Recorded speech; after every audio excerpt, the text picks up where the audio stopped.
premier de cette série, il y en a une quinzaine à venir. Le premier de cette série, donc c'est vraiment des extraits du gros livre, de telle sorte que si vous avez acheté le gros livre, d'une certaine façon, vous n'avez pas besoin d'acheter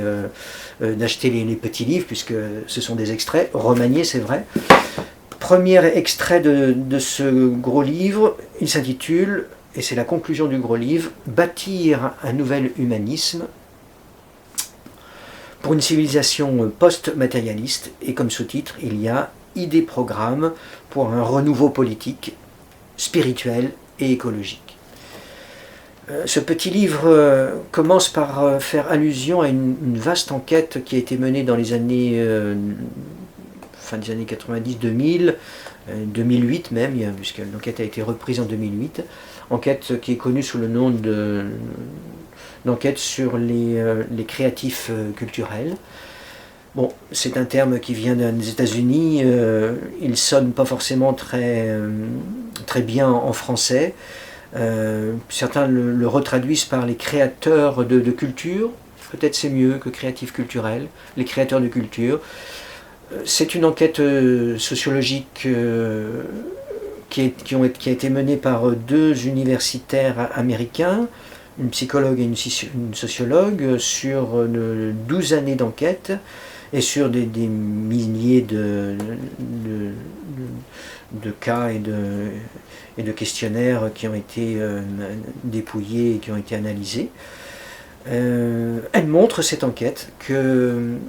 émerge partout dans le monde occidental une nouvelle sorte une nouvelle classe, on pourrait dire, sociale, qui se rassemble par les valeurs nouvelles dans lesquelles ces personnes se retrouvent, valeurs qui sont centrées finalement sur une défiance par rapport au matérialisme moderne, et pour les plus engagés, une affirmation spirituelle et spiritualiste très nette. Les créatifs culturels pensent que l'être humain ne se réduit pas à un sac de molécules, qu'il est au contraire une âme spirituelle, c'est typiquement ce que nous pensons ici, et en conséquence cela a des effets, des répercussions pour repenser intégralement la santé humaine, pour repenser l'éducation, les systèmes éducatifs, et ça débouche en réalité sur une toute nouvelle conception de l'humain, une nouvelle conception de la société, et ce petit ouvrage se fait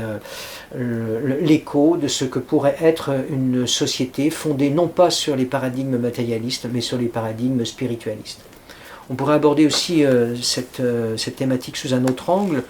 Pour tous ceux qui connaissent ou qui se sont intéressés un peu aux philosophies orientales, il y a dans la philosophie orientale deux grandes notions qui sont très caractéristiques. La plus connue, c'est la notion de karma, mais en réalité, elle est subordonnée à une autre notion qui est bien plus fondamentale et qui lui donne son vrai sens, qui est la notion de dharma.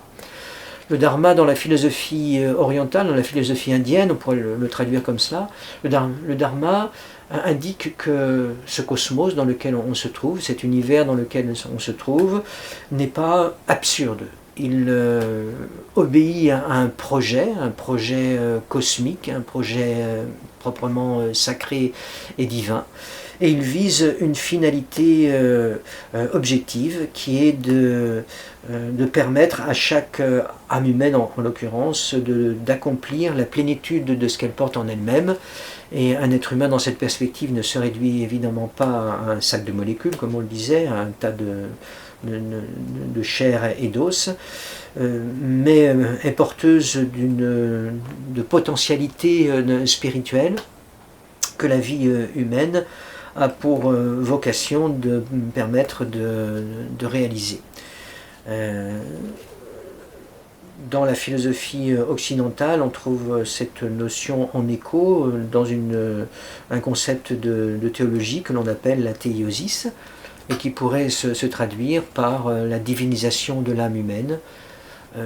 Tout cela s'inscrit dans une nouvelle lecture des processus évolutifs. De ce point de vue, l'être humain n'est pas achevé. Il est en cours d'évolution et le prochain pas évolutif est celui justement d'actualiser les potentiels spirituels qui sont latents dans l'âme humaine et qui fait que chaque âme humaine est promise à devenir ce qu'ont réalisé en leur temps le Christ ou le Bouddha.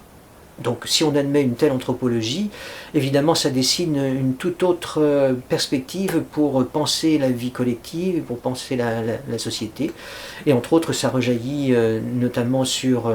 la psychologie en tout premier, et toutes les applications pratiques de la psychologie, la vie amoureuse, la vie familiale, mais par extension la vie sociale, la vie sociétale. Qui impliquera une nouvelle conception de l'éducation et par extension une nouvelle approche, un nouvel abord de la vie immergée dans ce cosmos et dans cette nature. Que serait donc une société dharmique, ou dit autrement, comment pourrait-on appliquer les principes du dharma aux sciences politiques? Et là c'est un petit essai finalement de philosophie politique qui s'efforce de répondre à cette question. Qu'est-ce que serait une société dharmique et comment elle pourrait se traduire en termes de programme politique? Donc dans le détail, il y a ensuite un volet sur l'éducation qui est très développé, l'éducation qui devrait viser non pas à former de bons petits soldats ou de bons petits ouvriers ou de bons petits employés ou même de bons petits citoyens, mais à former des âmes humaines à l'amour, à la créativité, à la non-violence, nouveau système éducatif qui permet de repenser intégralement l'école et donc de proposer des programmes recentrés sur le développement psychospirituel de l'âme des enfants, puisque c'est une des carences béantes. Même développement, mêmes applications au niveau de la médecine, développement d'une nouvelle médecine, une médecine holistique qui ne s'intéresse pas simplement à la dimension proprement matérielle de l'être humain, mais qui s'intéresse aux dimensions spirituelles, puisque dans cette perspective, la santé résulte fondamentalement de l'équilibre de l'âme, l'âme entendue au sens spirituel, ce qui a pour conséquence que toute perturbation organique est évidemment d'abord la conséquence d'une perturbation psycho-spirituelle, psycho-comportementale et psycho-éthique. Voilà donc quelques grandes lignes pour caractériser ce petit ouvrage. Bâtir un nouvel humanisme, il coûte 10 € pour une civilisation post-matérialiste, idée-programme pour une société, pour un renouveau politique.